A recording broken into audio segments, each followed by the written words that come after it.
बिस्मिल्लाहिर्रहमानिर्रहीम। अस्सलाम वालेकुम दोस्तों, बहनों, भाइयों और बुजुर्गों। आज हम इस इस्लामी मालूमाती और तालीमी वीडियो में हम इस्लामी अकीदे में हज और उम्रा की अहमियत बयान कर रहे हैं। हज की तारीफ को समझने से लेकर इन मुक़द्दस ज़ियारतों से वाबस्ता अहम अहकाम तक हम इस्लाम के इस अहम पहलू के बारे में अपने इल्म को गहरा करने की ख्वाह हर शख्स के लिए काबिल कदर बसीरत फराहम करते हैं। तो दोस्तों, इसको समझने के लिए हमें सूरह बकरा की आयत नंबर 196 और 197 और इसकी तफसीर पढ़नी होगी, जिसमें अल्लाह ताला ने फरमाया, 196 में तर्जुमा है, और हज और उम्रा अल्लाह के लिए पूरा करो, फिर अगर तुम्हें मक्का से रोक दिया जाए तो हरम में कुर्बानी का जानवर भेजो जो मैसर आए, और अपने सर ना मंडवाओ जब तक कुर्बानी अपने ठिकाने पर ना पहुंच जाए। फिर जो तुम में बीमार हो या इसके सर में कुछ तकलीफ हुआ तो रोजे या खैरात या कुर्बानी का फदिया दे। फिर जब तुम इत्मीनान से हो तो जो हज से उम्रा मलाने का फायदा उठाए, इस पर कुर्बानी लाजम है जैसे मैसर हो। फिर जो कुर्बानी की कुदरत ना पाए तो 3 रोजे हज के दिनों में रखे और 7 रोजे इस वक्त रखो जब तुम अपने घर लौट कर जाओ। ये मुकम्मल 10 है। ये हुक्म इसके लिए है जो मक्का का रहने वाला ना हो। अल्लाह से डरते रहो और जान रखो कि अल्लाह शदीद अजाब देने वाला है। आयत में मुराद यह है कि हज और उम्रा दोनों को इनके फराइज और शराइत के साथ खास अल्लाह ताला के बगैर सुस्ती और कोताही के मुकम्मल करो। हज की तारीफ और हज और उम्रा के चंद अहकाम। हज नाम है एहराम बांध कर 9वीं ज़ुल्हज को अरफात में ठहरने और काबा मुअज़्ज़मा के तवाफ का। इसके लिए खास वक्त मुकर्रर है जिसमें ये अफ़ाल किए जाए। तो हज है। हज 9 हिजरी में फर्ज हुआ और इसकी फरीजत कतई है। इसकी फरीजत का इनकार करने वाला काफिर है। हज के फराइज ये हैं: नंबर 1 अहराम, नंबर 2 वकूफ अरफा, नंबर 3 तवाफ ज़ियारत। हज की 3 किस्में हैं। अफराद, नंबर 1 अफराद यानी सिर्फ हज का एहराम बांध दिया जाए। नंबर 2 तमता यानी अब पहले उम्रा का एहराम बांधा जाए या फिर उम्रा के एहराम से फारग होने के बाद इसी सबब में हज का एहराम बांधा जाए। नंबर 3 कुरान यानी उम्रा और हज दोनों का इकट्ठा एहराम बांधा जाए।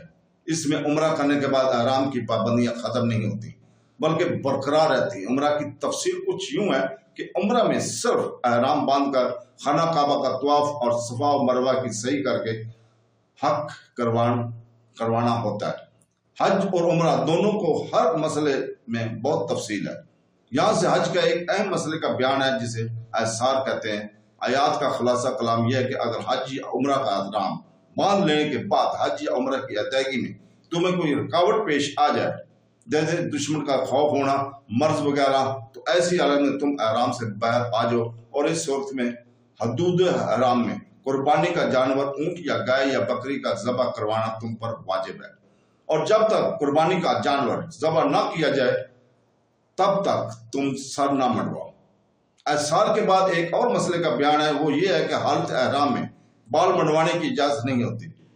यूं ही लिबास, खुशबू वगैरह के एतबार से काफ़ी पाबंदियाँ होती हैं।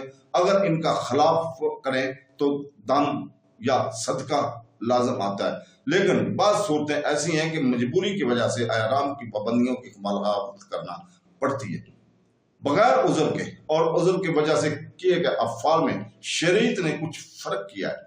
आयात में इसकी कुछ सूरतों का बयान है।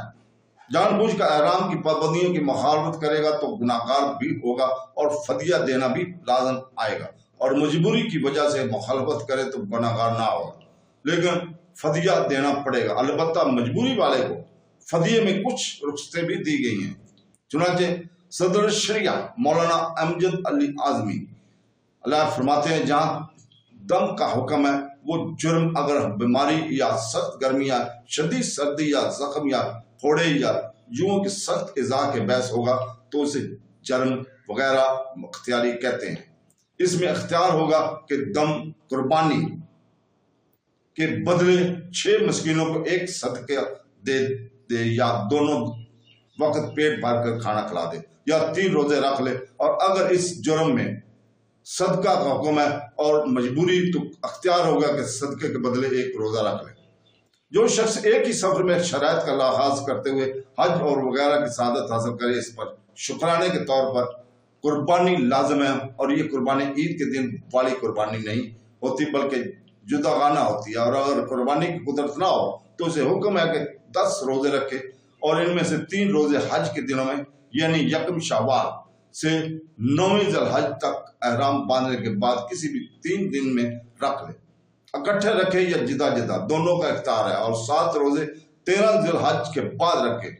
مکہ مکرمہ میں بھی رکھ سکتے ہیں، لیکن افضل یہ ہے کہ گھر واپس رکھے۔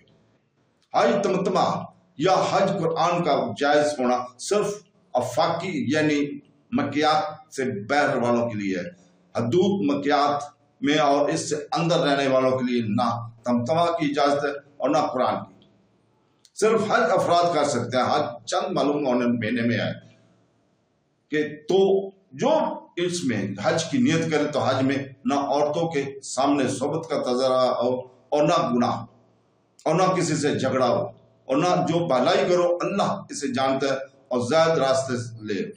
بس سب سے بہتر زیادہ راہ یقینی پرہیزگاری سے اور عقل والوں مجھ سے ڈرتے رہو۔ تو دوستو، اللہ تعالیٰ سے دعا ہے کہ وہ ہمیں حج کرنے کی توفیق عطا فرمائے۔ آمین ثم آمین۔ اللہ